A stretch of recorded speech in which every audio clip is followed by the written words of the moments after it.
نحمده ونصلي على رسوله الكريم اما بعد فاعوذ بالله من الشيطان الرجيم بسم الله الرحمن الرحيم رب اشرح لي صدري ويسر لي امري واحلل عقدة من لساني يفقهوا قولي۔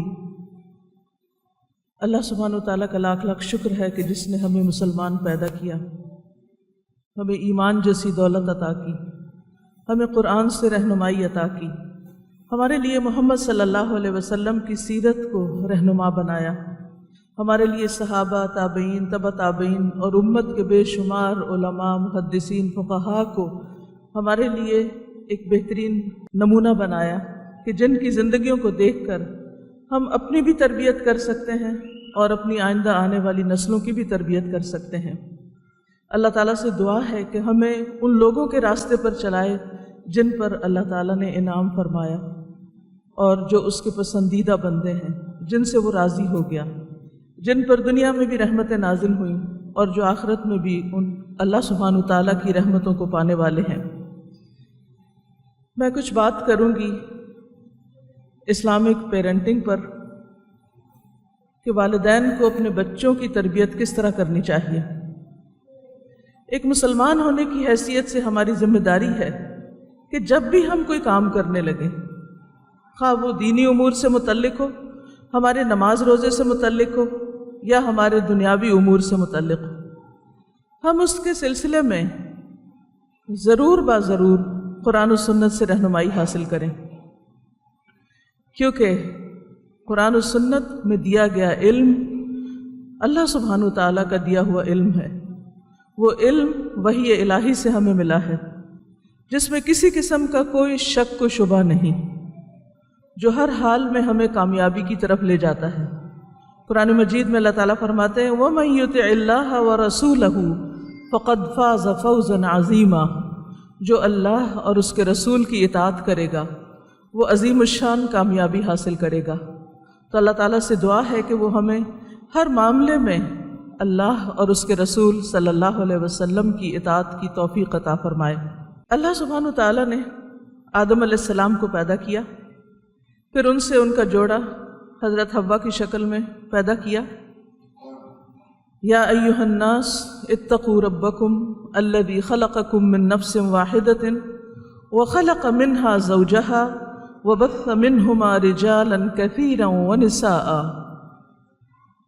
اے لوگو اپنے رب سے ڈرو جس نے تمہیں ایک جان سے پیدا کیا اور اسی سے اس کا جوڑا بنایا، اور پھر ان دونوں سے بہت سے مرد اور عورتیں دنیا میں پھیلا دیے۔ تو دنیا میں جتنے بھی انسان ہیں وہ سارے کے سارے آدم اور حوا کی اولاد ہیں۔ وہ پہلے پیرنٹس تھے، وہ ہمارے بھی پیرنٹس ہیں۔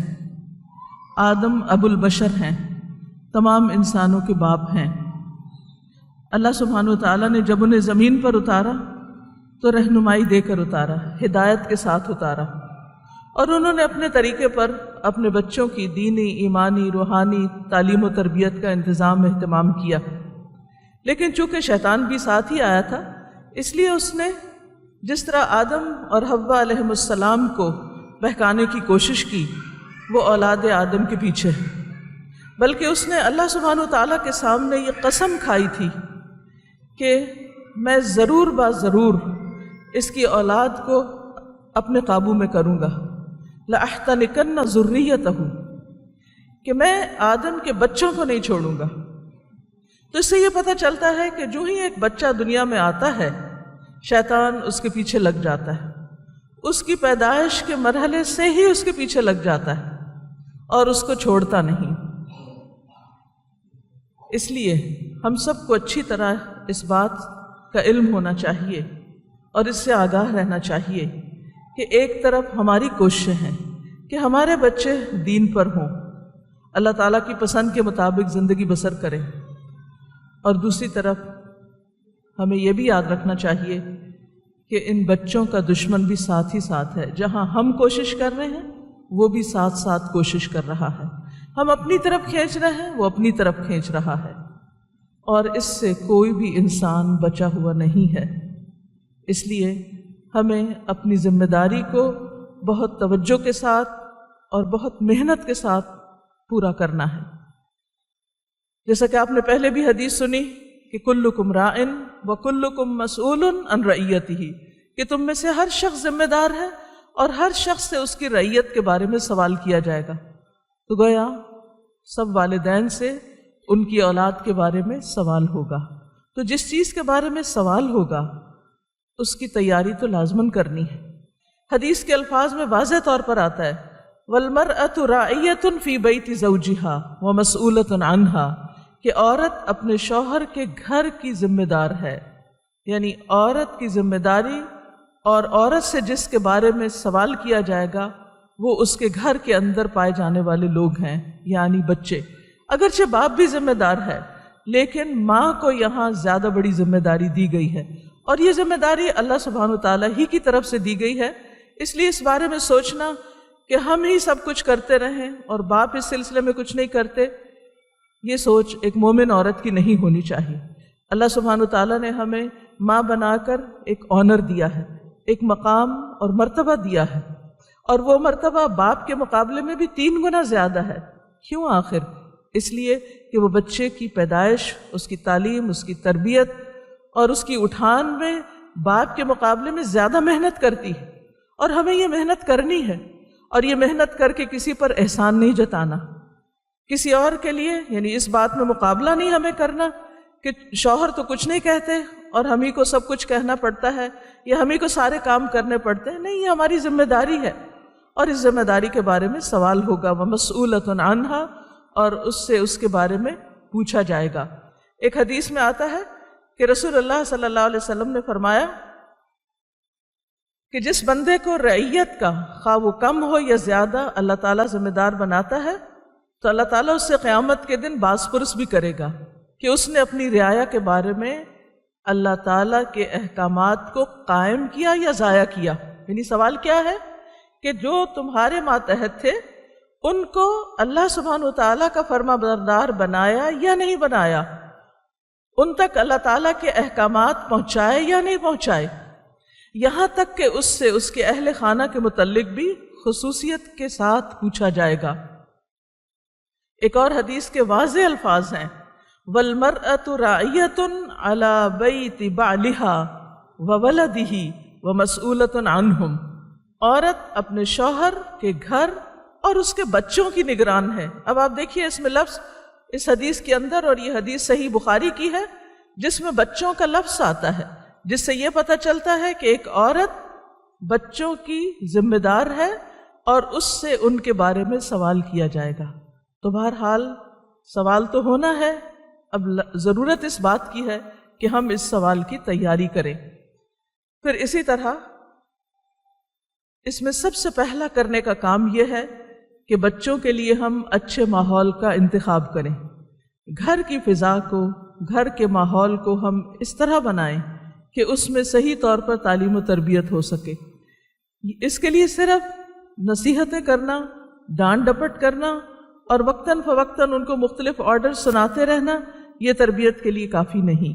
اس کے لیے ہمیں ایک ماحول تیار کرنا ہوگا۔ آپ جانتے ہیں کہ ابراہیم علیہ السلام نے جب اپنے اہل و عیال کے لیے توحید کی تمنا کی تھی اور یہ کہ وہ عبادت گزار ہوں، تو اس کے لیے انہوں نے ان کے لیے ایک ماحول تیار کیا اور انہیں ایک ایسی جگہ پر لا بسایا کہ جہاں دنیاوی اعتبار سے کوئی سہولت نہیں تھی، لیکن وہاں وہ چاہتے یہ تھے کہ ماحول کے اثرات سے محفوظ ہو کر وہ اللہ سبحانہ وتعالیٰ کے اطاعت گزار اور فرما بردار بنے۔ اس لیے والدین کا یہ فریضہ ہے کہ وہ اپنے بچوں کو اسلامی ماحول فراہم کریں، اپنے گھروں کے اندر ایسا ماحول بنائیں، کیونکہ ماحول سے انسان جو کچھ سیکھتا ہے وہ اس کے علاوہ نہیں سیکھ سکتا۔ انہوں نے دعا کی تھی ربنا انی اسکنت من ذریتی بواد غیر ذی زرع عند بیتک المحرم ربنا لیقیموا الصلاۃ، اے ہمارے رب، میں نے اپنی اولاد کے ایک حصے کو تیرے قابل احترام گھر کے پاس ایسے میدان میں لا بسایا جہاں کوئی کھیتی نہیں، اے ہمارے رب تاکہ وہ نماز قائم کریں۔ میں نے ان کو یہاں اس لیے بسایا ہے تیرے گھر کے پاس تاکہ یہ نماز قائم کریں۔ اسی طرح ہم سب کو یہ حکم بھی دیا گیا یا ایھا الذین آمنوا قوا انفسکم واہلیکم نارا، اے لوگو جو ایمان لائے ہو، اپنے آپ کو اور اپنے گھر والوں کو آگ سے بچاؤ۔ تو کرنے کا کام کیا ہے کہ ہمیں خود کو بھی اور اپنی نسلوں کو آخرت کے عذاب سے بچانا ہے۔ یہ ہمارا گول ہے۔ ہماری نیت اور ہمارا پیشن یہ نہیں ہونا چاہیے کہ صرف ہماری دنیا میں نیک نامی ہو کہ فلاں شخص نے تو اپنے بچوں کی بڑی اچھی تربیت کی، اس کے بچے بہت کامیاب ہیں، بہت بڑے مقام پر پہنچ گئے ہیں۔ نہیں، سب سے بڑا مقام یہ ہے کہ انسان اس جگہ پر پہنچے جہاں اس کا رب اس سے راضی ہو جائے، وہ جنت الفردوس تک پہنچے، وہ اپنے رب کا دیدار کر سکے۔ اگر ہمارے بچے دنیا بھر کی کامیابیاں بھی حاصل کر لیں، لیکن اگر وہ آخرت میں ناکام ہیں تو حقیقت میں وہ ناکام ہیں۔ دنیا کی کامیابی کوئی معنی نہیں رکھتی جب تک کہ انسان اپنے رب کو راضی نہیں کر سکتا۔ اس کے لیے بہت ضروری ہے کہ جب ہم ان کی تربیت کریں تو اپنے اس ویژن کو، اپنی اس سوچ کو، اپنے اس ارادے کو، اپنے اس شوق کو ان پر بھی واضح کریں اور محبت کے ساتھ انہیں یہ پیغام دیں کہ ہمیں دراصل بننا کیا ہے۔ ہم کچھ بھی ہوں دنیا میں، لیکن ہمیں اپنے رب کا بندہ بن کر جینا ہے۔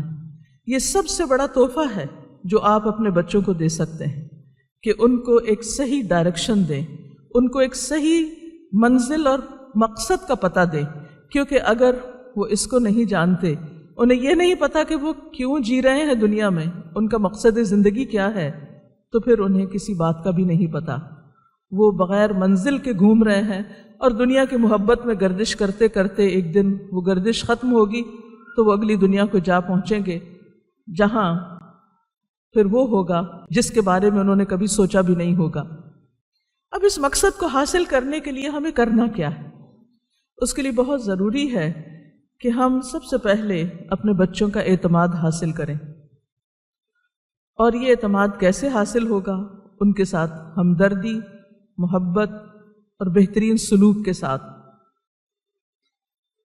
جب ہم قرآن و حدیث کی کوئی ایسی بات پڑھتے ہیں کہ جس میں رحمت، ہمدردی اور محبت کی بات ہوتی، تو ہم یہ نہیں سوچتے کہ اسے سب سے پہلے ہمیں اپنے گھر پر نافذ کرنا ہے، اپنی ذات پر نافذ کرنا ہے۔ ہم اوروں کے ساتھ پھر بھی نرمی سے پیش آتے ہیں، لیکن جو ہی ہم اپنے گھر والوں کی تربیت کا ذمہ لیتے ہیں تو ہم یہ سمجھتے ہیں چونکہ یہ ہماری اولاد ہے، ہمارے بچے ہیں، ہمارے گھر والے، ہمارے اپنے ہیں، ہم ان سے جیسا چاہیں سلوک کریں، تو یہ بات درست نہ ہوگی۔ رسول اللہ صلی اللہ علیہ وسلم نے ہمیشہ بچوں کے ساتھ نرمی اور محبت کا معاملہ کیا۔ جب ایک بدو نے آ کر یہ کہا تھا کہ میرے 10 بچے ہیں اور میں نے ان میں سے کبھی کسی کو نہیں چوما، تو آپ نے کیا فرمایا تھا کہ اگر اللہ نے تمہارے دل سے رحم چھین لیا ہے، نکال دیا ہے، تو پھر میں کیا کر سکتا ہوں۔ تو گویا بچوں کی تربیت کے لیے پہلا عنصر محبت، رحمت، اور کوئی مومن اس وقت تک مومن بھی نہیں ہو سکتا جب تک وہ آپس میں ایک دوسرے کے لیے مہربان نہیں ہوتا، اور خصوصاً اہل و عیال کے لیے۔ انس بن مالک رضی اللہ عنہ کہتے ہیں کہ آپ صلی اللہ علیہ وسلم اپنے گھر والوں اور بچوں کے لیے بہت رحم دل تھے۔ کیا آج ہمارے بچے ہمارے بارے میں یہ کہتے ہیں کہ میری ماں یا میرا باپ بہت ہی مہربان ہے، بہت کائنڈ ہے، بہت لونگ ہے، بہت کیئرنگ ہے؟ وہ ہمارے بارے میں کیا سوچتے ہیں؟ بہت سے لوگ جب دین میں آتے ہیں تو وہ اپنے بچوں کے ساتھ ناروا سختی شروع کر دیتے ہیں، وہ سختی ان کو توڑ دیتی، وہ سختی انہیں دین سے دور کر دیتی۔ تو بہت صبر اور حوصلے کے ساتھ نبی صلی اللہ علیہ وسلم کی سنت کو فالو کرتے ہوئے ان کے لیے نرمی، محبت اور رحمت۔ پھر اسی طرح دوسری چیز کہ ان کے ساتھ معاملات کرتے ہوئے مشاورت، ان کے مشورے کے ساتھ کام کرنا، ان کو گھر کا ایک اہم ذمہ دار سمجھنا۔ رسول اللہ صلی اللہ علیہ وسلم نے فرمایا، اللہ تعالیٰ فرماتے ہیں، اے میرے بندے، میں نے اپنی ذات پہ ظلم حرام کیا ہے، اس کو میں نے تمہارے درمیان بھی حرام کیا ہے، بس تم آپس میں ایک دوسرے پر ظلم نہ کرو۔ اب یہ ظلم کرنا کیا ہے؟ صرف یہی نہیں کسی کا مال چھین لینا یا کسی کو مار پیٹ کرنا ناجائز ناروا طور پر، یہ ظلم ان معاملات میں بھی ہے، یہ حق تلفی ان معاملات میں بھی ہے کہ جس میں ہم دوسروں کو عزت اور احترام نہیں دیتے، ان کو ان کا مقام نہیں دیتے، ان کو توجہ نہیں دیتے، ان کو اٹینشن نہیں دیتے، ان کو اہمیت نہیں دیتے، امپورٹنس نہیں دیتے۔ نبی صلی اللہ علیہ وسلم کو کیا حکم دیا گیا تھا کہ وہ اپنے صحابہ کے ساتھ مشورہ کریں۔ ہم بعض اوقات باپ یا ماں جو بھی کام کرنا ہوتا ہے، جو ان کی مرضی میں ہوتا ہے، جو ان کا دل چاہتا ہے، جیسے وہ کرنا چاہتے ہیں اس طرح وہ کر گزرتے ہیں، اور بچوں کو اس میں شریک نہیں کرتے، اور بعض اوقات بچے پھر اس کو ایکسیپٹ بھی نہیں کرتے۔ لہٰذا بہت ضروری ہے، مثلاً اگر آپ کو گھر کے لیے فرنیچر خریدنا ہے تو آپ اس میں صرف اپنی مرضی کو نہیں دیکھیں، صرف اپنی سہولت کو نہیں دیکھیں، بچوں کو اس میں شریک کریں۔ اسی طرح خاص طور پر جو چیزیں بچوں سے متعلق ہیں اس میں ان سے مشورہ ضرور لیں، اور جس وقت آپ سمجھیں کہ ان کا مشورہ درست نہیں تو اس کی بہترین طریقے سے اصلاح کریں، لیکن صرف اپنی مرضی ان پر مسلط کرنے کی کوشش نہ کریں۔ اس لیے بہت دفعہ یہ نہ کہیں کہ یہ کر لیں، یہ کر لیں، یہ کہیں کہ اگر ایسا کر لیا جائے تو کیا خیال ہے، اور اگر ایسا کریں گے تو کیا فائدہ ہے، اور اگر ایسا نہیں کریں گے تو کیا ہوگا۔ ان سے سوال کریں، ان سے پوچھیں، ان کی رائے لیں اور دیکھیں کہ وہ کیا کہتے ہیں۔ اور بعض اوقات آپ یقین جانیے کہ بچوں کی رائے ہم سے بہت بہتر بھی ہو سکتی ہے، اور اس طرح زندگی میں انہیں بھی ڈیسیژن کرنا آئے گا، ڈیسیژن لینا آئے گا، فیصلے کرنے آئیں گے۔ جب ہم بچوں کے بہاف پر خود ہی سارے فیصلے کر لیتے ہیں تو بچوں کے اندر ڈیسیژن پاور نہیں بنتی۔ جب آپ بچپن سے انہیں ان کے اوپر ذمہ داری ڈالتے ہیں کہ وہ کچھ معاملات کو سلجھانے کے لیے، کچھ کاموں کو کرنے کے لیے اپنے رائے کا اظہار کریں، تو نہ صرف یہ کہ اس میں وہ کانفیڈنٹ فیل کرتے ہیں بلکہ زندگی بھر کے لیے ان کی انڈائریکٹ تربیت بھی ہوتی چلی جاتی۔ اسی طرح معاملات کو بہترین بنانے کے لیے، تربیت کے لیے آپس میں ایک دوسرے کا تعاون ہونا، گھر کے کاموں میں ایک دوسرے مشورے کے ساتھ ساتھ ایک دوسرے کی مدد، کوآپریشن، یہ بہت ضروری ہے۔ قرآن پاک میں اللہ تعالیٰ فرماتے ہیں تعاونوا علی البر والتقوی ولا تعاونوا علی الاثم والعدوان، کہ نیکی اور تقوی کے کاموں میں ایک دوسرے کے ساتھ تعاون کرو، ایک دوسرے کی مدد کرو، لیکن ظلم اور زیادتی کے کاموں میں ایک دوسرے کے ساتھ تعاون مت کرو۔ سارے مومنوں کو آپس میں ایک خاندان کی طرح بتایا گیا کہ ایک عمارت کی طرح ہے جس کا ایک حصہ دوسرے کو تھامتا ہے۔ ایک گھر اس وقت گھر بنتا ہے جب اس کا ہر فرد گھر کے معاملات میں فعال کردار ادا کرتا ہے، ایکٹیو رول پلے کرتا ہے، وہ اس گھر کو اپنا گھر سمجھتا ہے اور اس میں اپنا حصہ ڈالنا چاہتا ہے۔ ضروری نہیں کہ مال کے ذریعے، اپنے مشوروں کے ذریعے، اپنی محبت کے ذریعے، اپنے کنسرن کے ذریعے۔ پھر اسی طرح نبی صلی اللہ علیہ وسلم خود اپنے گھر والوں کے ساتھ گھر کے کام کاج میں تعاون کیا کرتے تھے۔ اسود کہتے ہیں میں نے عائشہ رضی اللہ تعالی عنہا سے سوال کیا نبی صلی اللہ علیہ وسلم گھر میں کیا کیا کرتے تھے؟ تو کہنے لگی آپ صلی اللہ علیہ وسلم گھر کے کام کاج میں مصروف ہوتے تھے، جب نماز کا وقت ہوتا تو نماز کے لیے اٹھ کھڑے ہوتے۔ اب جو باپ گھر میں آ کر مختلف کاموں میں اپنے بچوں، اپنی بیوی، اپنے گھر والوں کے ساتھ تعاون کرتا ہے، اس گھر کا نقشہ کچھ اور ہوگا، اور اس گھر کا نقشہ بالکل کچھ اور ہوگا جس میں باپ آ کر صرف اخبار پڑھنے لگتا ہے یا ٹیلی ویژن دیکھنے لگتا ہے یا اپنی خدمت کے لیے مختلف قسم کے آرڈرز کرنے لگتا ہے۔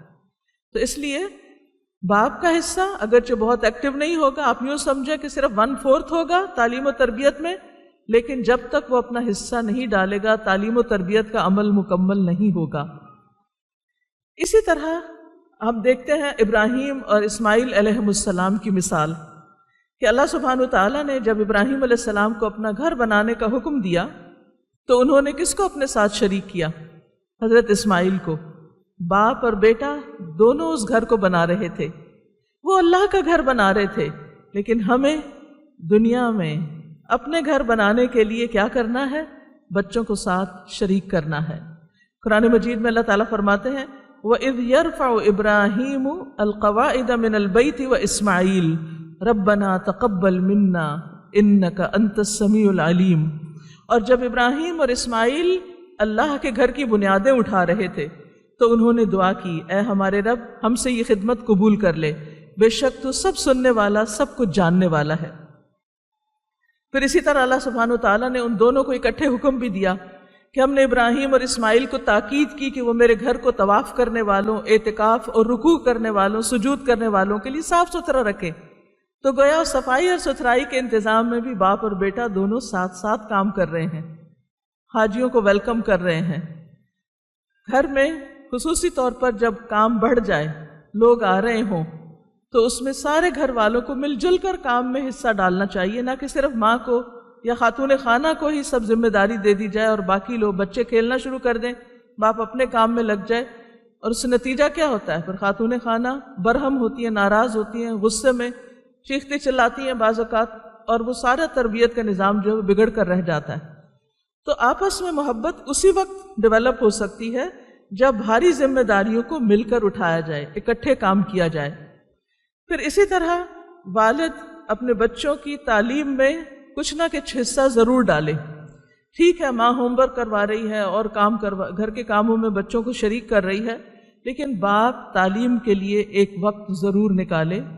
ہم اس میں دیکھتے ہیں کہ حضرت سعد بن ابی وقاص اپنے بچوں کو یہ دعا اس طرح سکھاتے جیسے معلم بچوں کو لکھنا سکھاتا ہے، اور فرماتے کہ رسول اللہ صلی اللہ علیہ وسلم ان کلمات کے ذریعے نماز کے آخر میں پناہ مانگتے تھے، یعنی دعائیں سکھاتے تھے اپنے بچوں کو۔ اللہم انی اعوذ بک من الجبن واعوذ بک من ان ارد الی ارذل العمر واعوذ بک من فتنۃ الدنیا واعوذ بک من عذاب القبر۔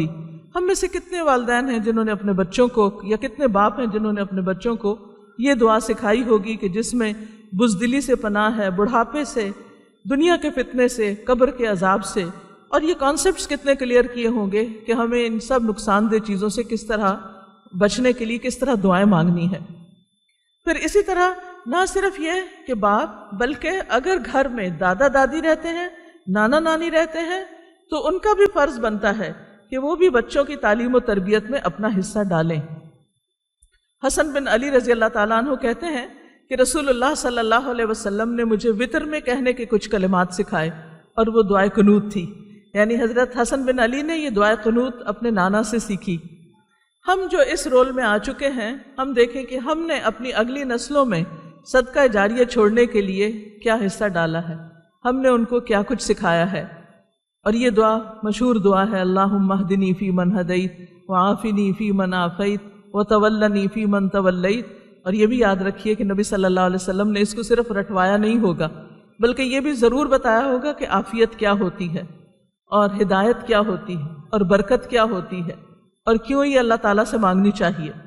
تو اس لیے جب بھی ہم بچوں کو کوئی دعا سکھائیں تو صرف رٹوا نہ دیں، اس کی میننگ ضرور بتائیں، اس کے پیچھے ایک روح اور شعور ضرور دیں۔ اسی طرح ہم بعد میں بھی سلف صالحین میں دیکھتے ہیں کہ وہ بچوں کی دینی تعلیم و تربیت کا کیسا اہتمام کرتے اور آپس میں کس طرح تعاون کرتے۔ ابن مبارک جب اصحاب حدیث کے بچوں کو دیکھتے جن کے ہاتھوں میں قلم دوات ہوتی تو وہ انہیں قریب کرتے اور کہتے کہ یہ دین کے پودے ہیں، یعنی آج ہم انہیں گرو کر رہے ہیں، جن کے متعلق رسول اللہ صلی اللہ علیہ وسلم نے ہمیں خبر دی ہے کہ ہمیشہ اللہ تعالیٰ دین میں ایسے پودے لگاتا رہے گا جن کے ذریعے دین کو مضبوط کرے گا۔ تو آج ہمارے بچے جن میں ہم انویسٹ کریں گے، یہ کل ہمارے دین کو مضبوط کرنے کا ذریعہ بنیں گے، ہمارے لیے بہترین صدقہ جاریہ بنیں گے۔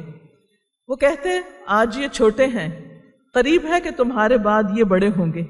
جیسے ہم کبھی کل چھوٹے تھے اور آج ہم اپنی ذمہ داریاں نبھا رہے ہیں، آج ہم اپنے بچوں کو چھوٹا دیکھتے ہیں، لیکن کل ہماری جگہ وہ ذمہ داریاں نبھانے والے ہیں، خواہ وہ ہمارے بچے ہیں یا ہمارے آس پاس دوستوں رشتہ داروں سب کے بچے ہمارے ہی بچے ہیں۔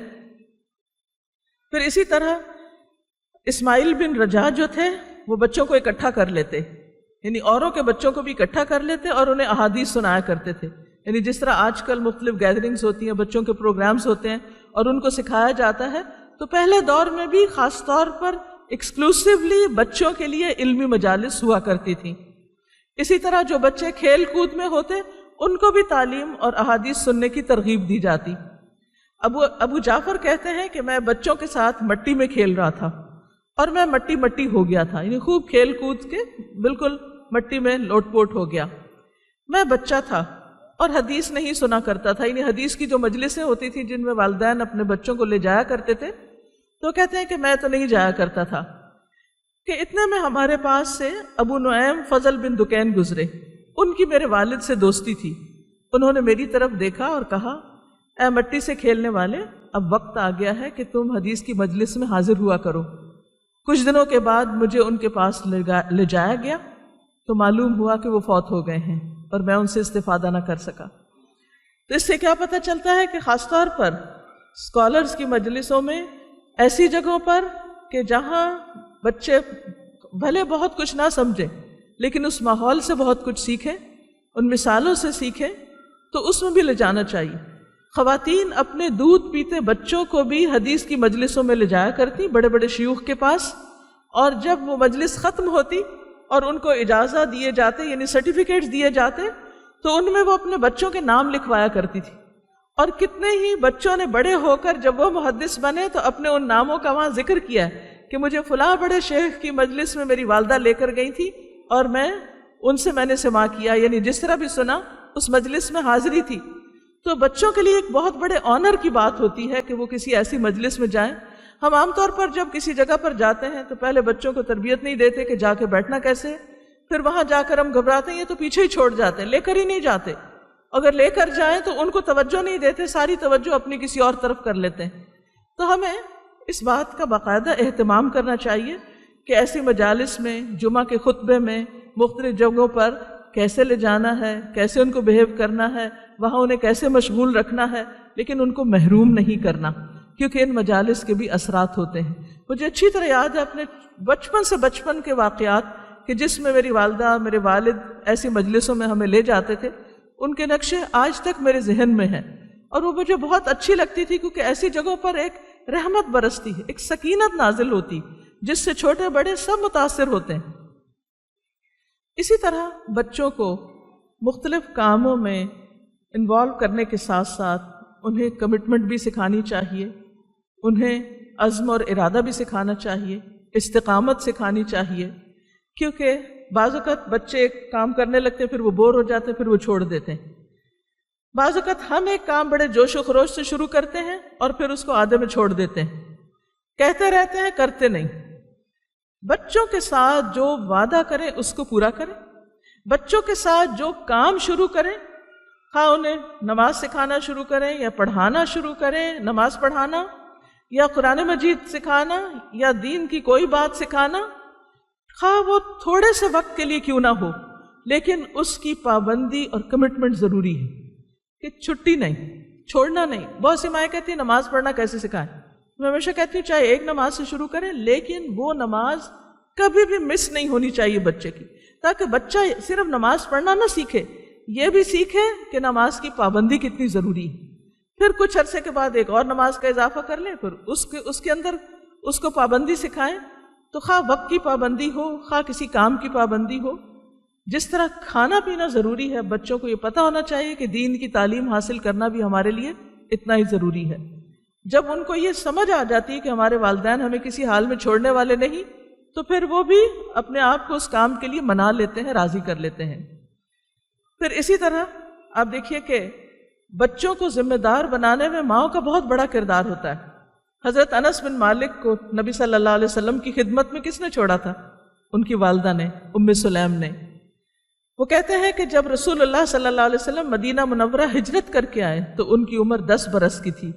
میری مائیں، نانی، خالہ وغیرہ مجھے مسلسل تاکید کرتی تھیں کہ تم نے نبی صلی اللہ علیہ وسلم کی خدمت کرنی۔ ہم یہ تو عام طور پہ دیکھتے ہیں نا کہ حضرت انس نے بڑی خدمت کی، لیکن ہم یہ نہیں دیکھتے کہ اس کے پیچھے ہاتھ کس کا تھا، ان کو ذہنی طور پہ تیار کس نے کیا تھا۔ ایک 10 سال کا بچہ اتنی بڑی کمٹمنٹ نبھائے کہ سب سے بڑے نبی صلی اللہ علیہ وسلم کی خدمت میں رہے، یہ کوئی معمولی بات نہیں تھی۔ اتنی بڑی شخصیت کے ساتھ ایک 10 سال کے بچے کا ہر وقت رہنا، آج ہمارے 10 سال کے بچے کسی بڑوں کی محفل میں بھی نہیں آ کے بیٹھتے کہ وہ بور ہو جاتے ہیں، لیکن حضرت انس نے اس عمر میں جو کچھ سیکھا وہ امت کے لیے ایک بہت بڑا سرمایہ ہے۔ وہ کہتے ہیں کہ میری خالہ، نانی وغیرہ جو تھی وہ مجھے تاکید کرتی رہتی تھی، چنانچہ میں نے نبی صلی اللہ علیہ وسلم کی خدمت 10 سال تک کی۔ جب آپ کی وفات ہوئی تو میں 20 سال کا تھا۔ پردے کے متعلق میں سب سے زیادہ جاننے والوں میں سے ہوں کہ کب نازل ہوا۔ اسی طرح بچوں کو جب آپ کوئی ذمہ داری دیں تو اس کے بعد اس کا فالو اپ بھی کریں، اس کو دیکھیں بھی کہ انہوں نے کام کیا ہے یا نہیں۔ یہ نہیں کہ آپ ان کو کام دے دیں اور اس کے بعد کریں یا نہ کریں ان کو اوپن اینڈ پہ چھوڑ دیں، نہیں۔ حضرت انس کہتے ہیں کہ رسول اللہ صلی اللہ علیہ وسلم ہمارے پاس آئے اور میں لڑکوں میں سے ایک لڑکا تھا، یعنی چھوٹا تھا، آپ نے ہمیں سلام کیا، پھر آپ نے میرا ہاتھ پکڑ کر مجھے ایک خط دے کر کہیں بھیجا۔ آپ صلی اللہ علیہ وسلم ایک دیوار کے سائے میں یا دیوار کے پاس بیٹھ گئے، یہاں تک کہ میں واپس آ گیا کہ میں کام کر کے آیا ہوں یا نہیں۔ اسی طرح اور واقعات بھی ایسے ہیں حضرت انس کے کہ جس سے یہ پتہ چلتا ہے کہ نبی صلی اللہ علیہ وسلم جب انہیں کوئی کام دیتے تھے پھر اس کے بارے میں پوچھتے بھی تھے کہ اس کام کا کیا بنا۔ ایک دفعہ آپ نے ایک کام دیا لیکن وہ باہر جا کر گلی میں بچوں سے کھیلنے لگے، اب 10 سال ہی کے تو تھے۔ اب ہوا یہ کہ رسول اللہ صلی اللہ علیہ وسلم نے جب انتظار کیا کہ ابھی انس واپس نہیں آئے تو ان کے پیچھے آ گئے، دیکھا کہ وہ تو گلی میں کھیل رہے ہیں۔ وہ انس کہتے ہیں کہ آپ نے میرے پیچھے میری گدی سے مجھے پکڑا، جب میں نے دیکھا تو آپ مجھے دیکھ کر ہنس رہے تھے، کہنے لگے اے انیس، اے چھوٹے سے انس، اس کام کا کیا ہوا جو میں نے کہا تھا؟ میں نے عرض کیا اللہ کے رسول صلی اللہ علیہ وسلم میں اب جا رہا ہوں۔ یعنی کوئی ڈانٹ ڈپٹ نہیں، کچھ نہیں، پیار محبت سے ریمائنڈر دیا اور کام کروایا۔ بعض اوقات ہم ایک چیز اتنی زور شور سے کہتے ہیں اور اس کے بعد یہ کہ وہ خود بھی بھول جاتے ہیں اور بچے بھی بھول جاتے ہیں اور بات ختم ہو جاتی، اور بچے ہماری اس کمزوری کو بڑی اچھی طرح سمجھ لیتے ہیں کہ ہماری ماں صرف کہتی رہتی ہیں، ہم کریں یا نہ کریں اس سے کوئی فرق نہیں پڑتا۔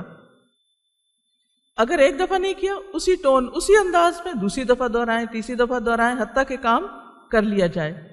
اسی طرح بہت سے ینگ صحابہ ہیں جنہوں نے قرآن مجید لکھا، احادیث لکھی اور امت کو آگے بہترین فائدہ سکھایا اور فائدہ پہنچایا۔ پھر اسی طرح یہ ہے کہ بچوں کو کانفیڈنس دینے سے ان کے اندر کمیونیکیشن سکلز جو ہیں وہ بہتر ہوتی، انہیں بچپن سے ہی مؤثر گفتگو کرنا سکھائیں۔ مجھے اچھی طرح یاد ہے میں کلاس 5 میں تھی تو ایسے ایک دن اپنے والد سے کوئی بات کہنا تھی مجھے، تو میں اسے صحیح واضح لفظوں میں نہیں بول رہی تھی، تھوڑا اوں کر کے بات کر رہی تھی۔ میرے والد نے مجھے وہی سیدھا کھڑا کیا اور کہا صحیح ستھرے الفاظ میں واضح طور پر بتاؤ کہ تمہیں کیا کہنا ہے۔ جب کبھی ہم منہ میں بولتے یا ہم ایسے انداز میں بات کرتے کہ جس سے بات سمجھ نہیں آتی تو وہ ہم سے وہ بات دوبارہ کرواتے کہ بات سمجھ میں نہیں آئی، دوبارہ ریپیٹ کرو۔ اور ہمیں بالکل اجازت نہیں تھی کہ ہم رونی شکل بنا کے اور وائن کرتے ہوئے اور ادھر ادھر منہ میں بول کے یا ضد کرتے ہوئے کوئی بات کریں۔ ہمیں پتہ تھا کہ ہمیں جو بات کرنی ہے سمجھا کر کرنی، اور الحمدللہ اس تربیت کا اتنا فائدہ ہوا کہ زندگی میں جب بھی کسی سے بات کرنے کا موقع ملا تو کوشش یہی کی کہ بات اس طرح کی جائے کہ دوسرے کو سمجھ آ جائے۔ تو مؤثر گفتگو جو ہے اور بہترین کمیونیکیشن جو ہے یہ اسکل بھی بچپن سے ہی سیکھی جاتی ہیں، سکھائی جاتی ہیں۔ تو اپنے بچوں کے ساتھ بات کریں۔ پھر دوسری بات یہ ہے کہ جب آپ بات کریں تو ان کے لیول پر آ کر، یہ نہیں کہ آپ کھڑے ہیں اور وہ نیچے بیٹھے، ان کے لیول پر، بچہ بات نہیں سن رہا، ساتھ اس کی سطح پر آ جائیں، فیس ٹو فیس بات کریں، اس کی طرح منہ کر کے بات کریں۔ عموماً خواتین کیا کرتی ہیں، خود کچن میں کام کر رہی ہیں، ہڈیا میں چمچ ہلا رہی ہیں اور لیکچر دے رہی ہیں، اور پیچھے بچہ سن رہا ہے اور وہ سنی انسنی کر رہا ہے۔ ایسی باتوں کا کوئی فائدہ نہیں، یہ سب باتیں صرف گنوانے والی بات ہے، جس میں بہترین طریقہ یہ ہے کہ آپ تھوڑی دیر کے لیے اپنا کام روکیں اور اس سے بات کریں۔ اگر وہ آپ سے کچھ پوچھتا ہے تو پراپر طریقے سے اس کو جواب دیں۔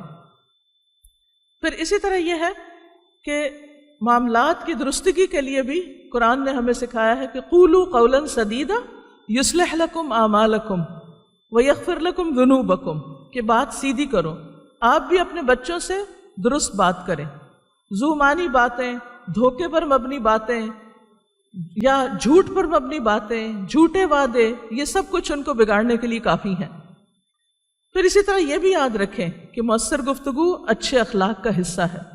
نبی صلی اللہ علیہ وسلم نے فرمایا میرے نزدیک تم میں سے سب سے زیادہ مبغوض، ناپسندیدہ، اور آخرت میں مجھ سے سب سے زیادہ دور بد اخلاق، بےہودہ گو، پھیلا کر لمبی بات کرنے والے، جبڑے کھول کر باتکلف بولنے والے۔ یعنی آپ نے پوری ڈسکرپشن بتائی کہ کیسی بات کرنے والے قیامت کے دن مجھ سے سب سے زیادہ دور ہوں گے۔ ہم ماں کو دیکھنا چاہیے کہ ہم خصوصاً جب اپنے گھر میں اپنے بچوں سے بات کر رہے ہوتے ہیں تو ہمارا انداز کیا ہوتا ہے۔ ہم یہ نہ سوچیں کہ چونکہ یہ ہمارے بچے ہیں لہٰذا ہم جس طرح چاہیں چیخیں چلائیں، جیسے چاہیں بولیں، جو چاہیں کہیں، نہیں، ہمیں اس کی اجازت نہیں۔ اور اگر ہمارے اس طرز عمل اور اس بد اخلاقی کی وجہ سے ان کے اندر کوئی بگاڑ آتا ہے تو اس کی ذمہ داری بھی پھر ہم پر ہوگی۔ بچوں کو خود سلام کریں۔ نبی صلی اللہ علیہ وسلم بچوں کے پاس سے جب گزرتے، بچے کھیل رہے ہوتے، خود سلام کیا کرتے تھے۔ پھر اسی طرح ان کی گفتگو کو پوری دلچسپی کے ساتھ سنتے اور اس پر اچھے کمنٹ بھی کرتے۔ پھر اسی طرح حضرت عائشہ کی چونکہ عمر چھوٹی تھی جب ان کی شادی ہوئی تھی، وہ گڑیا وغیرہ سے کھیلتی تھی۔ نبی صلی اللہ علیہ وسلم جب گھر تشریف لاتے تو ان کی سہیلیاں ادھر ادھر بکھر جاتی، آپ واپس ان کو بلاتے اور ان کو ساتھ کھیلنے کے لیے کہتے۔ حضرت عائشہ کی گڑیوں کے درمیان آپ نے ایک دفعہ کپڑے کا ایک گھوڑا دیکھا جس کے 2 پر تھے۔ آپ نے فرمایا کہ میں یہ کیا دیکھ رہا ہوں کہ گھوڑے کے بھی پر ہوتے ہیں؟ تو حضرت عائشہ کہنے لگی آپ نے نہیں سنا کہ سلیمان علیہ السلام کے گھوڑوں کے بھی پر تھے؟ حضرت عائشہ کہتی ہے کہ یہ سن کر نبی صلی اللہ علیہ وسلم کھلکھلا کے ہنس پڑے، یہاں تک کہ میں نے آپ کی ڈاڑھیں بھی دیکھ لی، یعنی آپ اتنا خوش ہوئے میرے اس جواب سے۔ پھر اسی طرح ہمیں بچوں کو اپنے جذبات کے اظہار کا موقع دینا چاہیے، ان سے پوچھنا چاہیے۔ حضرت انس کے ایک بھائی تھے عمیر، ابو عمیر، ان کی ایک چھوٹی سی چڑیا تھی جن سے وہ کھیلتے تھے، وہ چڑیا ان کی مر گئی۔ تو نبی صلی اللہ علیہ وسلم نے دیکھا کہ ابو عمیر جو ہیں وہ بہت غمگین ہیں، تو آپ نے کہا کہ آپ نے پوچھا کہ غمگین کیوں ہیں؟ لوگوں نے کہا کہ اللہ کے رسول صلی اللہ علیہ وسلم ان کی چڑیا مر گئی جن کے ساتھ یہ کھیلتے تھے۔ تو آپ صلی اللہ علیہ وسلم ان سے اس چڑیا کے بارے میں بات کرنے لگے، یعنی ان کی دلچسپی کی بات، تاکہ وہ اپنے غم یا اپنی تکلیف کا اظہار کر سکیں۔ تو بچوں کو صرف بڑی بڑی باتیں نہیں کرنی چاہیے، جو ان کی دلچسپی کی چیزیں ہیں ان موضوعات پر ہمیں مزید معلومات بھی ہونی چاہیے اور ان پر ان سے بات بھی کرنی چاہیے۔ پھر اسی طرح ہر وقت روب نہیں، پیار کا رویہ، بچوں کے ساتھ کھیلیں بھی، کیونکہ ہم عام طور پر یہ سمجھتے ہیں کہ بچوں کے ساتھ کھیلنے سے ہمارا روب جاتا رہے گا، خصوصاً باپ۔ نہیں، نبی صلی اللہ علیہ وسلم بچوں کے ساتھ ایسی بعض چیزیں کیا کرتے تھے کہ جن سے بچے خوش ہو جاتے۔ مثلا حضرت حسن بن علی کے لیے اپنی زبان نکال کے ان کو دکھاتے تھے تو وہ خوش ہوتے تھے۔ محمود بن ربیع کے بارے میں آتا ہے کہ آپ ان کے گھر گئے، ان کے کنویں سے پانی پیا اور پانی منہ میں بھر کے آپ نے ایک فوار پھینکی ان کے اوپر۔ پھر اسی طرح حضرت حسین کہیں جا رہے تھے، کھیل رہے تھے گلی میں، نبی صلی اللہ علیہ وسلم اپنے ساتھیوں کے ساتھ جا رہے تھے، آپ نے سب کو چھوڑا، حضرت حسین کو پکڑنے لگے تو وہ آگے آگے بھاگنے لگے۔ آپ صلی اللہ علیہ وسلم آگے کی طرف سے آئے، اپنے بازو میں نے لیا، انہیں کس کیا اور کھیلنے کے لیے چھوڑ دیا، اور اس کے بعد اپنے ساتھیوں کو لے کر چلے گئے۔ اس سے کیا پتہ چلتا ہے کہ اگنور کر کے پاس سے نہیں گزرے، بلکہ محبت دے کر، پیار کر کے اور انہیں توجہ دے کر۔ بعض اوقات بچے بھاگ رہے ہوتے ہیں نا، ہمارے پاس نہیں آتے تو ہم سمجھتے ہیں شاید ان کو ہمارے پیار کی ضرورت نہیں، ان کو پیار نہیں چاہیے، وہ دور ہو کے ہم سے مزید زیادہ توجہ حاصل کرنا چاہ رہے ہوتے ہیں۔ پھر اسی طرح یہ ہے کہ دینی احکامات اور جو حدود ہیں وہ بھی بتانی چاہیے۔ قرآن مجید سے ہمیں پتہ چلتا ہے کہ جب گھر میں داخل ہونے کے احکامات نازل ہوئے تو اس وقت آپ صلی اللہ علیہ وسلم نے حضرت انس کو اور دیگر لوگوں کو سکھایا کہ گھر آتے ہوئے کس طرح سلام کرنا ہے، اجازت لینی ہے۔ آپ نے باقاعدہ ان کو بتایا کہ بیٹے یہ آیات نازل ہو چکی ہیں، اب جب اندر آنا ہو تو اجازت دیا کرو۔ پھر اسی طرح ابو محذورہ ایک ٹین ایجر تھے، آپ صلی اللہ علیہ وسلم کہیں تشریف لے جا رہے تھے تو آپ نے دیکھا کہ کوئی شخص اذان کا ایک طرح سے مذاق اڑا رہا ہے۔ تو آپ صلی اللہ علیہ وسلم نے پوچھا کہ یہ کون ہے؟ پتہ چلا کہ ابو محذورہ ہیں۔ آپ نے ان کو بلایا کہ یہ کون ہے جو اذان کی نقل اتار رہا تھا؟ وہ ابھی اس وقت تک مسلمان بھی نہیں ہوئے تھے۔ آپ صلی اللہ علیہ وسلم کے پاس جب میں پہنچا، بچوں نے میری طرف اشارہ کر دیا تو آپ نے ان کو تو چھوڑ لیا، مجھے روک دی، مجھے اپنے پاس روک لیا۔ آپ نے فرمایا اچھا اب دوبارہ اذان دو۔ اب وہ کھڑے ہوئے اور انہوں نے اذان دی، اتنی محبت سے انہیں کہا، اور پھر بعد میں ایک تھیلی دی جس میں کچھ انعام تھا ان کے لیے، کہ وہ کہتے ہیں کہ اس سے پہلے نبی صلی اللہ علیہ وسلم کا حکم یا آپ کی باتیں مجھے کچھ پسند نہیں آتی تھی، لیکن آپ کے اس طرز عمل کی وجہ سے آپ مجھے سب سے زیادہ محبوب ہو گئے۔ آپ صلی اللہ علیہ وسلم نے ان کی پیشانی پر اپنا ہاتھ رکھا اور 2 مرتبہ ان کے چہرے پر پھیرا اور پھر سامنے سینے تک لائے اور پھر نیچے تک لائے اور دعا کی، یعنی فزیکل ٹچ کے ساتھ دعا کی کہ اے اللہ، کہ اللہ تمہیں برکت دے۔ تو انہوں نے پھر خود کہا کہ اللہ کے رسول صلی اللہ علیہ وسلم مجھے مکہ کا مؤذن مقرر کر دیجئے، اور پھر انہوں نے فوراً ہی ان کو مؤذن مقرر کر دیا۔ اور اس طرح وہ بچہ جسے آپ سے کوئی دلچسپی نہیں تھی وہ آپ سے محبت کرنے لگا۔ کیا ہمارے اندر ایسے گٹس ہیں کہ ہم ایسے بچوں کو جو دین سے دور ہیں، دین کا مذاق اڑاتے ہیں، اپنی محبت کے ساتھ انہیں اپنا بنا سکیں؟ لیکن یہ یاد رکھیے کہ اس کے لیے ہمیں چھوٹی چھوٹی باتوں پر روک ٹوک نہیں کرنی۔ حضرت انس کہتے ہیں میں نے جتنا عرصہ نبی صلی اللہ علیہ وسلم کی خدمت کی، مجھے نہیں یاد کہ کبھی آپ نے کسی کام کے لیے جو میں نے کیا ہو تو آپ نے یہ کہا ہو کہ تم نے ایسا کیوں کیا، اور نہ ہی کہ اس کام کے لیے جسے میں نے چھوڑ دیا آپ نے فرمایا ہو کہ تم نے ایسا کیوں نہیں کیا۔ پھر اسی طرح آپ دیکھیے کہ اولاد کے درمیان عدل و انصاف، کمپیریزن نہیں، عدل و انصاف، ڈسپلن سکھائیں، ان تمام چیزوں کا خیال رکھیں کہ جو ہمارے دین نے ہمیں بتائی ہیں۔ مغرب کے وقت باہر نہیں جانے دینا، 10 سال سے بچوں کا بستر الگ کر دینا، 7 سال کی عمر سے نماز پڑھنے کا حکم دینا، گھر میں آنے کے اجازت مانگنے کے آداب سکھانا، سلام سکھانا، پھر اخلاق میں مستقل مزاجی، اور پھر فرائض میں مستقل مزاجی، عبادات میں مستقل مزاجی، حلال حرام کی تمیز۔ یاد رکھیے حلال حرام صرف کھانے پینے میں نہیں، حلال حرام دیکھنے میں بھی ہے۔ جیسے ابھی پہلے بھی بات ہوئی تھی نا کہ ان کے اندر ایک فرقان پیدا کیا جائے، کیا حلال ہے کیا حرام ہے، آپ سامنے ہو یا نہ ہو، بچوں کو خود پتہ ہو کہ ہمیں کیا دیکھنا اور کیا نہیں دیکھنا۔ آپ کہاں تک واچ کر سکتے، کہاں تک دیکھ سکتے کہ بچے اپنے گیجٹس پہ کیا دیکھ رہے ہیں اور کیا نہیں دیکھ رہے، لیکن اگر ان کے دل میں اللہ کا ڈر اور تقوی پیدا ہو جائے گا تو پھر آپ کو ہر وقت ان کی نگرانی کی ضرورت نہیں ہوگی۔ پھر اسی طرح یہ ہے کہ بچوں کو رازداری سکھانا، بچوں سے کیے گئے وعدے پورے کرنا، پھر اسی طرح قناعت سکھانا، ہر وہ چیز انہیں لا کر نہیں دینی جو وہ مانگے چلے جائیں، چھوٹی چیزوں پر بھی شکر ادا کرنے کی، شکر گزار ہونے کی تعلیم اور تلقین کرنا، یعنی چھوٹی چھوٹی نعمتوں کا احساس دلانا، یہ نہیں کہ میں نے دیا ہے یا ہم نے تمہارے لیے کیا، نہیں، یہ اللہ نے دیا ہے، اور ان باتوں پر اللہ سبحانہ وتعالیٰ کا شکر گزار ہونا۔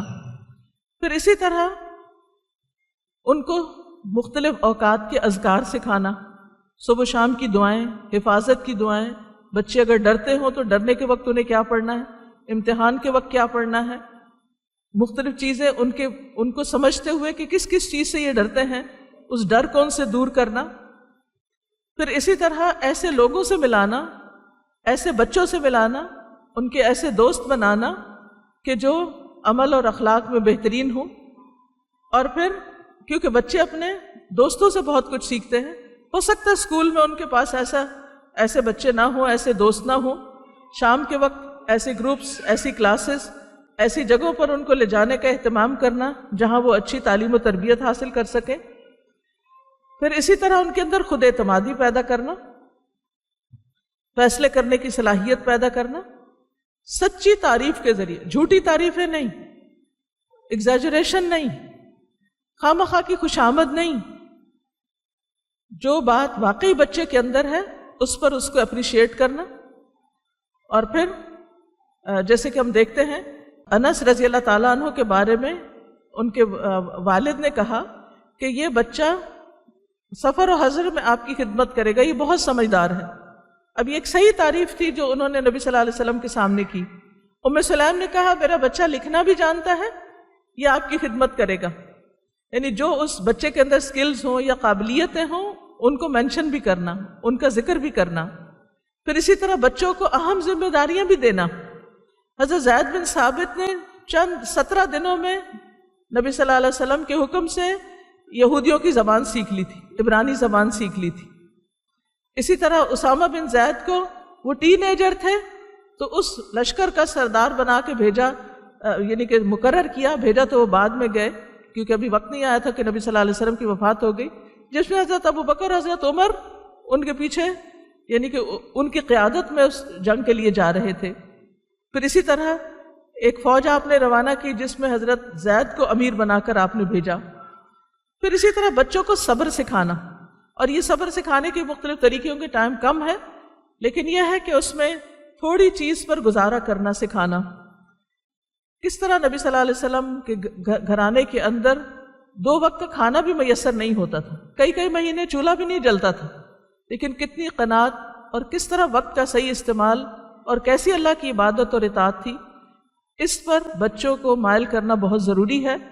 اس کے لیے بچوں کو روزہ رکھوانا، بعض لوگ پوچھتے رہتے ہیں کہ روزے کب فرض ہوتے ہیں، بات فرض ہونے کی نہیں ہے، جتنی بھی ان کے اندر ہمت استطاعت ہو تو ایسی چیزیں ان کے اندر صبر اور قناعت پیدا کریں گی، پھر ایسے احکامات ماننے پر جو اجر اور ثواب ہے وہ بھی ان کو بتانا چاہیے۔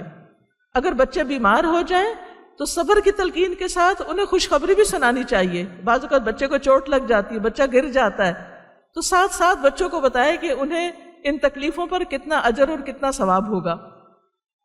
پھر اسی طرح خود کام رہنا، کیونکہ جو شخص خود ہائپر ہے وہ دوسروں کو تعلیم اور تربیت نہیں دے سکتا۔ اگر آپ پر کوئی غم بھی ہے، شوہر کی طرف سے کوئی بات ہوئی ہے، سسرال کی طرف سے کوئی ہوئی ہے، تو اس میں آپ پہلے خود صبر کر لیں، تحمل سے گفتگو کریں، اور اپنے غموں کی داستان بچوں کو نہ سنائیں، کیونکہ ان کے دل چھوٹے ہوتے ہیں، وہ پریشان ہوتے ہیں، وہ بڑوں کے بارے میں بدظن ہو جاتے ہیں، اور جب وہ کسی بڑے کے بارے میں بھی ہوتے ہیں تو پھر باقی سب بھی اس کی زد میں آ جاتے ہیں۔ تو اس لیے کبھی بھی بچوں کو ایسی چیزوں میں پارٹی نہیں بنانا چاہیے۔ کوشش کے ساتھ اپنی طبیعت میں ٹھہراؤ اور نرمی رکھنی چاہیے۔ ناراضگی کے وقت بھی، یعنی شوہر بیوی کی ناراضگی ہے لیکن بچوں کو اس کا علم نہیں ہونا چاہیے، بچوں کے سامنے ایک دوسرے کی بے عزتی نہیں کرنی چاہیے، اور ویسے بھی نہیں کرنی چاہیے، لیکن بچوں کے سامنے تو ویسے ہی بہت یعنی کہ نقصان دہ ہے۔ پھر اسی طرح اگر بچوں کے درمیان آپس میں کوئی لڑائی جھگڑا ہو جائے تو اس میں عدل و انصاف سے کام لیتے ہوئے آپس میں محبت پیدا کرنے کی کوشش کرنی چاہیے۔ کسی ایک بچے کی سائیڈ نہیں لینی چاہیے، صرف کسی ایک کی ایک خبر کے اوپر ایکشن نہیں لینا چاہیے۔ بعض اوقات ایک بچہ روتا ہوا آتا ہے مظلوم بن کے اور ماں کو شکایت لگاتا ہے، اور ماں بغیر تحقیق کیے دوسرے بچے پہ چڑھائی کر دیتی ہے، تو یہ بھی ناانصافی ہوتی ہے اور اس سے پھر صحیح طور پر تربیت نہیں ہو سکتی۔ اسی طرح بچوں کو ایمان، قرآن، دین، ان چیزوں کی باقاعدہ تعلیم دینی چاہیے۔ صرف چلتے پھرتے اٹھتے بیٹھتے چند باتیں کرنے سے یہ بات نہیں حاصل ہو سکتی۔ اسی طرح غصے پہ قابو پانے کا طریقہ سکھانا چاہیے۔ اس کے ساتھ ساتھ انہیں کریٹیکل تھنکنگ سکھانی چاہیے، غور و فکر کرنا سکھانا چاہیے۔ چھوٹی چھوٹی چیزوں کے ساتھ گھر میں جو آئٹمس ہیں انہی کی ساخت، انہی کی میک، ان کے فائدے، ان چیزوں کے بارے میں خود بھی پڑھیں اور بچوں کے ساتھ یہ معلومات شیئر بھی کریں۔ پھر اسی طرح بچوں کو تلاوت سنوائیں۔ بچوں کے سامنے تلاوت سنتے ہوئے اگر آپ روئیں گے تو ان کو پتہ چلے گا کہ یہ جگہ خشوع اور خشیت کی ہے۔ قرآن مجید کے احکامات اور آیات پر ان کے ساتھ مل کر غور و فکر کریں۔ سمجھدار لوگوں کی مجالس میں ان کو بٹھائیں، ان کے ذریعے صدقہ کروائیں تاکہ انہیں دینا آئے، ان کے دلوں میں وسعت آئے، اور صرف مال کا صدقہ نہیں، معاف بھی کرنا، درگزر کرنا۔ بچوں کے جھگڑے آپس میں دیکھ کر انہیں ایک دوسرے کو معاف کرنے کی بات، ایک دوسرے سے سوری کرنے کی تعلیم، کیونکہ عفو درگزر کرنا افضل ترین ایمان ہے۔ پھر بار بار ان کی غلطیوں سے درگزر کریں۔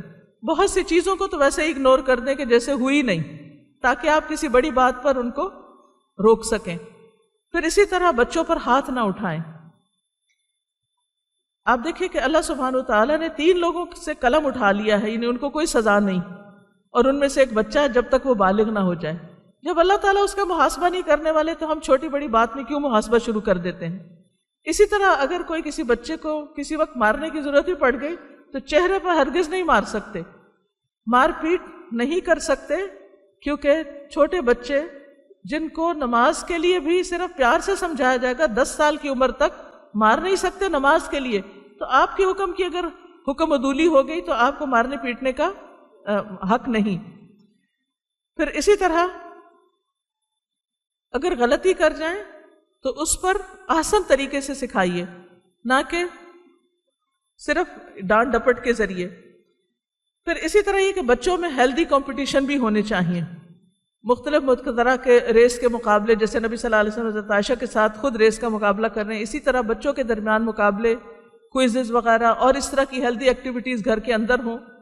پھر اسی طرح دین میں ایک دوسرے سے آگے بڑھنے کا شوق، وہ نماز کے چارٹ دیتے ہیں نا بچوں کے لیے، نماز کے وہ بکس ہوں گی یا چارٹ بنے ہوئے ہوتے ہیں کہ کس بچے نے کتنی نمازیں پڑھی ان کا ہفتہ وار مقابلہ اور اس پر انعامات وغیرہ.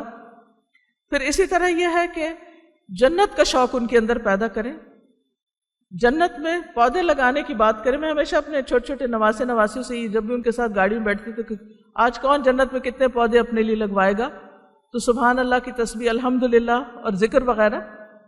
پھر اسی طرح یہ ہے کہ بچوں کے درمیان آپس میں کمپٹیشن تو کروائیں لیکن کمپیریزن نہ کرتے رہیں. نبی صلی اللہ علیہ وسلم نے فرمایا کسی کو یہ کہنا مناسب نہیں کہ میں یونس بن متیٰ سے بہتر ہوں. اور اسی طرح یعنی کہ اللہ سبحانہ و تعالیٰ نے بھی اس چیز سے منع فرمایا کہ یعنی کہ پیغمبروں کو اس اعتبار سے لو کہ وہ ہم سب پر ایمان رکھتے ہیں اور اس بنیاد پر ایک دوسرے سے جھگڑا نہ کرو. پھر اسی طرح یہ ہے کہ بچوں کو کنٹرول سکھانا، اپنے جذبات پر کنٹرول، اپنے رونے پہ کنٹرول، اپنے غصے پہ کنٹرول. پھر اسی طرح تنقید سہنا سکھانا کہ ٹیچر اسکول میں کر دیتی یا کوئی بچہ کر دیتا ہے یہ باہر سے، تو اس کو انہوں نے کس طرح لینا ہے. اور اسی طرح دوسرے بچوں کو سکھانا کہ بلا وجہ وہ ایک دوسرے کو طعن و تشنیع کا نشانہ نہ بنائیں. پھر اسی طرح جو نفس اور دل کی بیماریاں ہیں ان پر بھی طریقے سے بات، ان کی کنفیوژن کو دور کرنا، توجہ سے تسلی سے سوالوں کا جواب دینا، ان کے سوالوں پہ ہنسنا نہیں، خاص طور پر کسی اور کے ساتھ مل کر نہیں ہنسنا، ان کی توہین نہیں کرنی، ان کی تحقیر نہیں کرنی، ان کو تانے نہیں دینے. اور پھر اگر وہ کسی کی تحقیر کرے تو اس پر بھی سمجھانا. دنیا کی محبت ان کے دل سے دور کرنا، کیونکہ آپ دیکھیے کہ ہماری سوسائٹی آہستہ آہستہ مٹیریلسٹک سوسائٹی بنتی چلی جا رہی. تو بچوں کو خاص طور پر آخرت کی محبت دنیا کے مقابلے میں، پھر اسراف سے بچانا.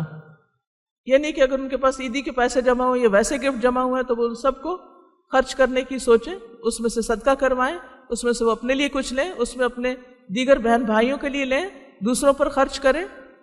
پھر اسی طرح یہ ہے کہ آپ کے اپنے قول و فعل میں تضاد نہ ہو، کنٹرڈکشن نہ ہو، لاپرواہی نہ ہو. پھر اسی طرح یہ ہے کہ دیگر قوموں کی مشابہت سے بھی بچائیں، کیونکہ آج کل ہمارے بچوں کے ڈریسز، ہمارے طور طریقے، وہ سب کچھ غیر قوموں کی مشابہت میں ڈھلتے چلے جا رہے ہیں. نبی صلی اللہ علیہ وسلم نے فرمایا من تشبہ بقوم فہو منہم، جو کسی قوم کی مشابہت کرے گا وہ انہی میں سے ہوگا. لہٰذا ان کے سامنے بہترین اگزامپل سیٹ کریں، اندھا دھند غیروں کی تقلید نہ سکھائیں. اللہ تعالیٰ سے دعا ہے کہ وہ ہمیں عمل کی توفیق عطا فرمائے. وآخر دعوانا ان الحمد للہ رب العالمین.